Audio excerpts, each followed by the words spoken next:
Hello, I'm Mrs. Shanat. Welcome to my channel. Сіздермен бүгін осы Revision 7, Lesson 7, яғни қайталау сабақтары, осы 7-ші бөлім бойынша бұл, яғни бізде Top Stars кітабы 3-ші сыныптар Activity Book'тың соңғы сабағы, осы 7-ші бөлім Buildings тақырыбын толығымен қайталау болады. Бұл бізде workbook екен. Енді exercise number 1 қараңыздар. Бұл жерде не істейміз? Қараңыздар. Where is the cat? Мысық қайда? Look and write. Қара және де жаз. Мына жерде мысық мынау кітап сөресінің жан-жағында тұр, ортасында, арқасында, жанында мына осы демеуліктер бойынша тұр. Сол демеуліктерді біз мына жерге орнына қоюымыз керек екен. Ол үшін біз мына демеуліктерді бір қайталап алайық. On ол бізде үстінде, in дегеніміз ол бізде ішінде, under дегеніміз ол астында деген сөз. Астында, Next to дегеніміз ол жанында деген сөз. Between дегеніміз арасында немесе ортасында. Behind дегеніміз ол бізде артында.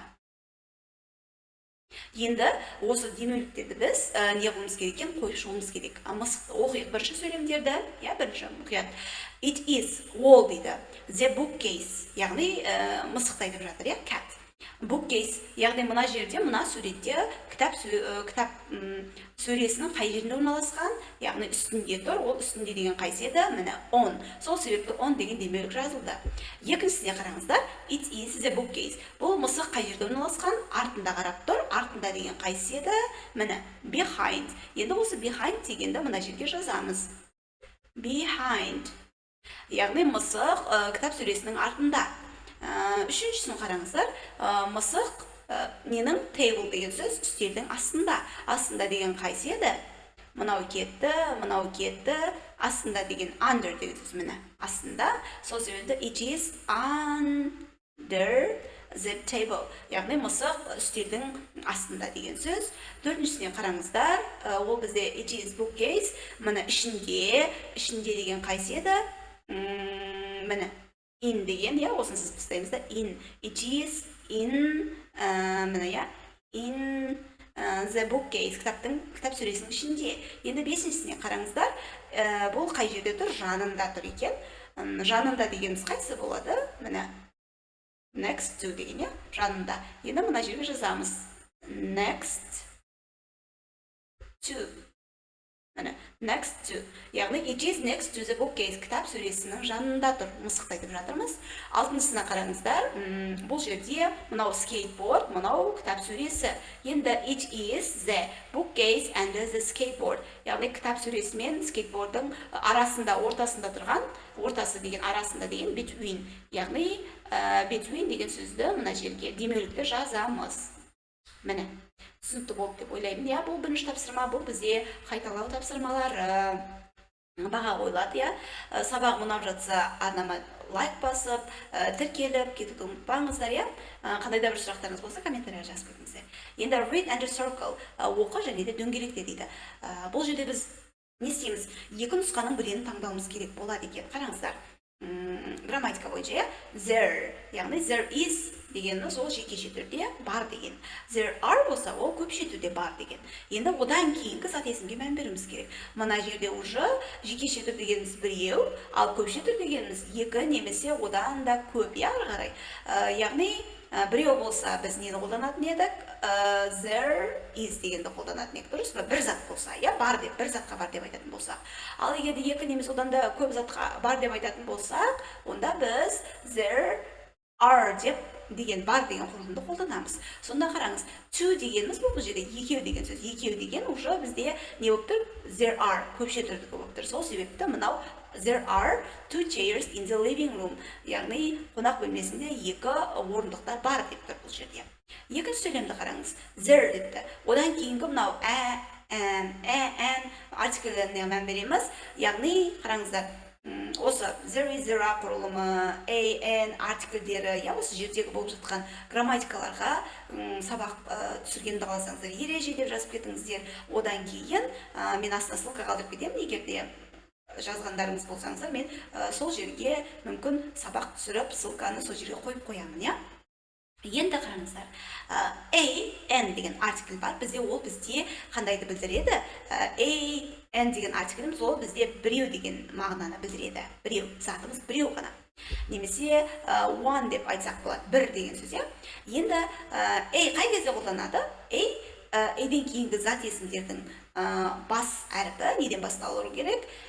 Болса, бұл бастауыш, дауысты, демек дауыстымен мына жаққа дауысты болмау керек, енді дауыссыз әріптен басталу керек. Әріп сөзіміздің басы неден басталу керек? Дауыссыз. Ал n болатын болса, қараңыздар, n дауыссыз әріпке бітіп тұр ғой, сол себепті келесі әріп дауыссыз болдан басталмау керек, енді ол дауыстыдан басталу керек.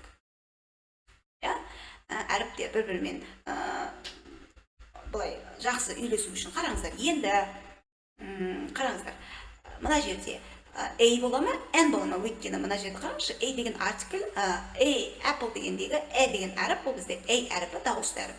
Енді мынау дауыссызға бітіп тұр, ал мынау дауысты әріп бітіп тұр. Қайсысын таңдаймыз?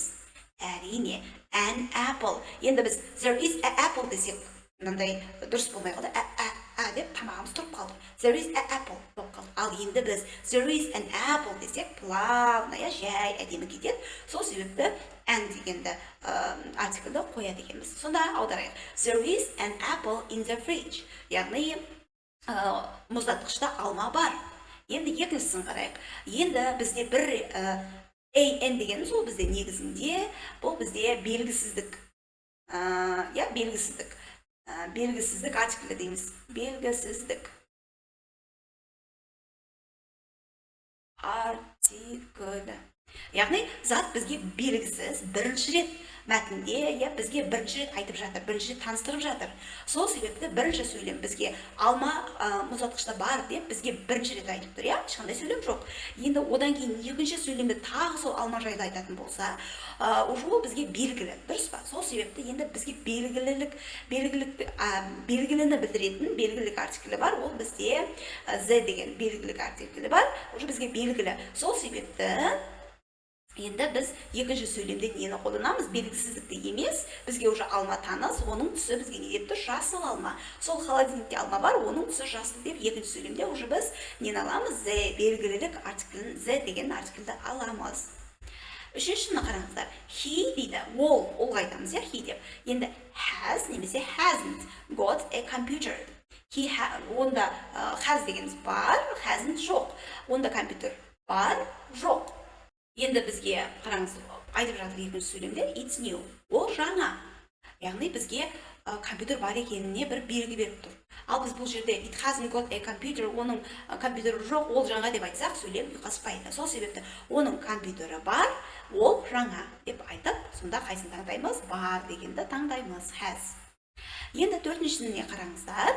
There isn't, жоқ, there aren't, яғни there isn't деген бір зат жекеше түрде бар деп айтамыз, жоқ деп айтамыз, жекеше түрде бір зат жоқ. Ал there aren't болса, екі немесе одан да көпше түрде жоқ деп айтамыз. Енді одан кейінгі сөзге мән береміз. Одан кейінгі сөз деген артикльмен тұр. Деген артикль не деп айттым? Ол бізде біреу деген сөз дедім, біреу. Сол себепті белгілі болып тұр. Затымыз біреу, the rest, at rest, бір көйлек деп тұр. Сол себепті aren't аламыз ба, немесе isn't аламыз ба? Қанекей, тоқтатып қойыңыздар да, жауап комментарийға жазып кетіңіздер, мен міндетті түрде тексеремін. Немесе осы екінші тапсырманың бәрін тоқтатып қойып, өзіңіз сынап көрсеңіз болады, әрине. Енді біреу болғандықтан there isn't деген нұсқаны таңдаймыз. There isn't a dress in the wardrobe. Яғни гардеробта көйлек жоқ. Бір көйлек жоқ. Яғни көйлек жоқ деп айтамыз, болды. Көйлектер жоқ десе, ол көпше түрде болады. Бір деп айтпаймыз, гардеробта көйлек жоқ, болды. Бір көйлек екен түсінікті. Енді have немесе has дейді. Қараңыздар, they дегенде, олар дегенде біз нені қоятын едік? Алдан өткен біз. Егерде сабақ қаласаңыздар, ссылкасын қойып кетемін, немесе ереже деп жазып кетіңіздер, арнайы осы жерге ссылкасын қойып кететін боламын, іздеп жүрмесін сіздер. Енді they дегенде біз нені қолданамыз? They have деп айтамыз. Оларда бар, they have деп айтамыз, оларда бар. Сол себепті біз оларда they got guitars. Оларда гитара бар ма? Енді have деген вариантты таңдаймыз. Ал has болған кезде, ол has'ы біз қай кезде қолданатын едік? Ол деп айтқан кезде ғана. He has, онда бар. He has дегеніміз олға айтамыз, ол онда бар. She has, яғни қызда, онда бар. It has, жаны жоқса, жануарларда it has, иә, жаңағыдай жаны жоқ заттарды айтамыз. It has, онда жоқ деп, онда бар деп. Сол себепті, міне they деген басқасында уже көпше түрде біз have-ті қолданамыз. Have, they, олар деген көпше түрде тұр. Have they got guitars? Олардың гитаралары бар ма? Енді мына қараңыз, this дегеніміз бұл бізде біреу, иә? Біреуді біз нұсқап тұрмыз, мынау деп нұсқап тұрмыз. Ал these бұл екі немесе одан да көпше түрде these, иә, мыналар деп айтып тұрмыз. Енді қараңыз, teddy bear деп тұр бізде. Teddy bear бізде қандай түрлі жақта жекеше түрде тұр ма, көпше түрде тұр ма? Teddy bear жұмсақ аю, иә, bear аю, біреу ақ болып тұр аю.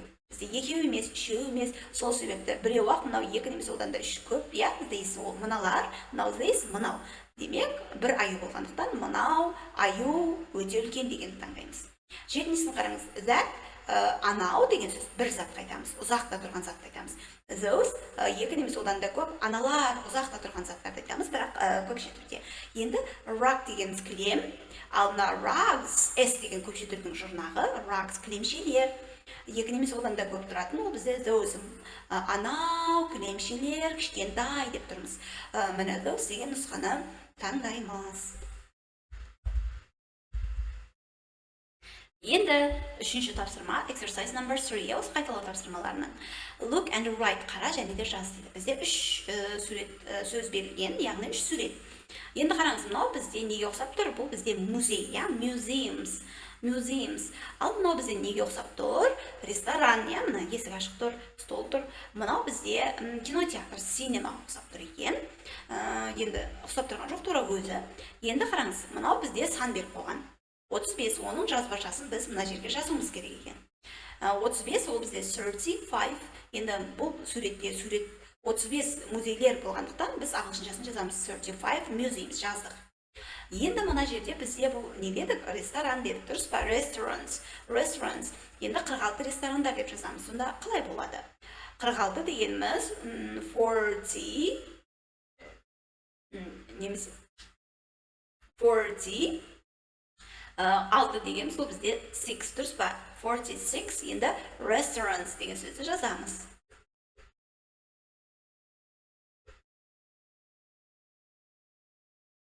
Мына жерде мынау R әрпі, мынандай қылыпта жазсаңыз болады, иә? Немесе осылай Ш сияқты жазсаңыз болады. 46 ресторандар, енді мынау кинотеатр 83 дегенді қалай жазамыз?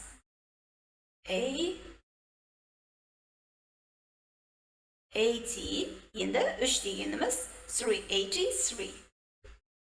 Енді бізге cinemas деген мынау сөзді жазамыз. 83 кинотеатрлар деп жаздық. Енді сізге түсінікті болды деп ойлаймын. Қандай да сұрақтарыңыз болса, нақты қандай сұрақ жазып кетіңіздер, иә? Комментарийға түсінбесеңіздер, нақты неге түсінбедіңіздер. Exercise for look and write true for true дейді. Яғни рас болса T дегенді жазамыз. F for false, егер жалған болса F деп жазамыз. DK for don't know, білмеймін болатын болса DK дегенді жазамыз. Я осыны қысқаша.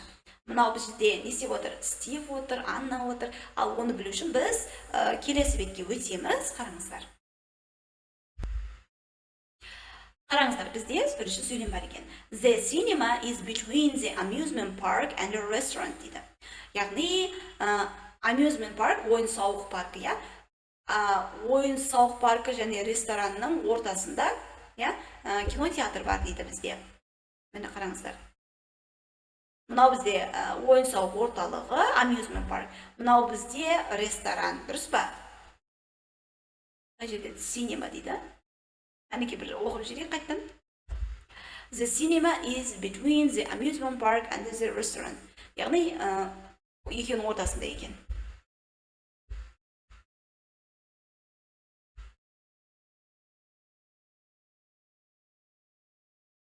Бұл бізде бұл жерде не бар екен бізде? Amusement park бар, синема бар, бірақ ешқандай да біз нені көріп тұрған жоқпыз бұл жерде? Ресторан көріп тұрған жоқпыз, дұрыс па? Яғни бізде кинотеатр мынау ойын сауық орталығы мен жаңағыдай ненің ортасында болу керек, ресторанның ортасында болу керек. Ал бұл жерде ресторан жоқ, кинотеатр ортада тұр. Сол себепті бұл жалған, иә? Жалған болады. Жалған дегенім сол қайсы еді? Міне дұрыс емес деген, иә, жалған, false деген. Міне сол себепті мына жерге false деп жазды. Қараңыздар, the amusement park is next to the cinema дейді. Енді ойын сауық паркі кинотеатрдың жанында. Қараңыз, мынау amusement park, ойын сауық орталығы кинотеатр жанында, дұрыс па? Дұрыс қой. Сол себепті бұл жерде дұрыс болғандықтан міне T деген, я, true деген, рас дегенді қоямыз. The family is in the garden. Яғни жания не дейді? The family is in the garden. Жания бақшада дейді. Жания бақшада отыр дейді. Мына қараңыздаршы, бұл бақша ма? Жоқ, бұл уже қонақ бөлмесінде отыр өздері. Сол себепті бұл жерде ештеңе неғылмаған, айтылмаған, иә, сол себепті бұл бізде көрсетілмеген, бұл бізде false болады. Енді төртіншісіне қараңыздар. Бұл жерде бізде не дейді? Andy doesn't like playing the guitar. Яғни Andy гитарада ойнағанды неғылмайды дейді? Don't like playing the guitar. Неғанды гитарада ойнағанды ұнатпайды дейді. Енді Andy дегеніміз қай жерде? Мынау бізде Andy екен. Оның қолында не бар екен? Andy бар да, бірақ қолында не бар екен бұл жерде? Скейтборд бар. Ешқандай да гитара жоқ, ешқандай да мәлімет жоқ ол туралы. Просто жай ғана Andy деп қойған. Сол себепті біз бұл жерде түсініксіз болып тұр. Бізге гитарада ол бізде Lucy, ал Andyде гитара жоқ. Не болмаса скейтбордта болмау керек қолында, иә, бізге белгісіз. Сол себепті білмеймін. Қайсы еді міне білмеймін деген DK дегенді мына жерге білмеймін түсініксіз дегенді жазамыз. DK. Қараңыздар. There is a TV and a lamp in the living room. Яғни осы қонақ бөлмесінде теледидар және де лампа бар дейді. Қанекей көрейік. Қараңыздар. Лампа міне тұр, теледидар міне тұр. Иә, рас екен, бұл қонақ бөлмесінде отыр. Сол себепті не дейміз? True дегенді T деп жазамыз. Соңғысын қараңыздар. There are 3 bedrooms. Мұнда there are 3 bedrooms. Жатын бөлмесі 3 бар дейді. Мұнда бұл жерде ешқандай да жатын бөлмесі көріп тұрған жоқпыз, белгісіз, иә, бізге ешқандай мәлімет жоқ. Сол себепті don't know, білмеймін, иә, білмеймін дегенді жазамыз. Енді 5-ші тапсырмаға қараңыздар. Who am I? Мен кіммін? Read, оқы. Look at the picture in activity 4. 4-тегі сурет 4-ші тапсырмадағы, мына қазір істеп болған тапсырмаға қара. And write the name, аттарын жаз. Бізде яғни 4 адамның есімі бар. Кім еді? Стив, Анна, Люси, Энди. Енді осы адамдарға байланысты тапсырма орындаймыз. Қараңыз. I like watching TV. Маған теледидар көрген, мен теледидар көрген ұнатамын, немесе маған теледидар көрген ұнайды дейді. Стив дейді. Бұл жерге жазып қойыпты өздері, яғни бәрі кино көріп отыр, сол себепті Стив ұнатады екен. Енді екіншісі, my skateboard is red. Менің скейтбордым қызыл депті. Кім айтыпты екен? Ол скейтборд, ол бізде Энди да, дұрыс па? Енді сол Энди дегенді атын осы жерге жазамыз. I've got a guitar. Менің гитарам бар деді. Ол гитарасы бар кімде еді? Lucy. Осы Lucy дегенді жазамыз. I'm next to Steve. Мен Стивтің жанындамын дейді. Мынау Стивтің жанында Анна отыр. Анна. Анна екен, бұл түсінікті болды деп ойлаймын. Енді бізде exercise 6. Think about what a person in activity 4 is saying дейді. Have your partner guess the name дейді. Have your partner guess the name. Think about what a person in activity 4 is. Яғни осы 4-ші мына тапсырма бар ғой? Мына тапсырмада. Дұрыс па адамдар? Осы төртеуі. Осылар не айтып жатыр деп ойлайсыздар дейді, иә? Think about what a person in activity 4 is saying. Яғни осы 4-ші тапсырмадағы адамдар не айтып жатыр? Яғни кім қайсы сөз айтып жатқанын өзің не қылды болжа дейді бізде. Не айтып жатыр, сол бойынша өзіңіздеріңіз болжам жасайсыздар партнерларыңызбен, иә? Кім не айтып жатқаны жайлы осы тапсырмада. see. Ойлайсыздар бұл жерде let's think деп ойлап көрейік дейді, мұғаліммен жасайсыздар. Енді бұл жерде айтып қойыпты now I can, мен осы бөлімді істей аламын дейді. Talk about rooms and the items in a house. Яғни мен бөлмелерді айта аламын, бөлмелер жайлы да айта аламын дейді, әңгімелесін айта аламын, сосын сол бөлменің ішіндегі, үйдің ішіндегі заттар, сол туралы айта аламын дейді. Егер айта алсаңыз, мынандай смайликтерді белгілейсіздер, қайсысы 3 дәрежелі, үшіншісі болса үшіншісін белгілейсіздер, қанша дәрежеде білесіздер. Сосын осы смайликтерді жалпылама соңында санайсыздар. Talk about buildings дейді. In a town city. Яғни мен building, ғимараттар жайында, қалада ғимараттар жайында айта аламын дейді. Ask and answer about the location of things. Яғни мен осы сұрай аламын, жауап бере аламын, осы заттардың орын тәртібі бойынша, демеуліктер. Артында, алдында деген сияқты. Соларды айта аламын дейді. Count to 100, 100 дейін санай аламын. Talk and write about my town. Айтып, және де өзімнің қалам жайлы қысқаша жаза аламын. Егер де осы смайликтердің қанша смайлик шығады, соны санайсыздар да, сосын осы бөлім бойынша сіздердің өздеріңізді бағалауыңыз бұл жерде, өздеріңіздің бағаларыңызды шығарасыздар. Сонымен осы 7-ші бөлім тапсырмалары аяқталды. Арнама тіркеліп лайк басып, қоңырауша белгісін басып кетуді ұмытпаңыздар, және де достарыңызбен бөлісіңіздер. Келесі жолы мен осы Peoplesbook'қа байланысты тапсырмалар салатын боламын, кітабына байланысты. Our lesson is over. Goodbye.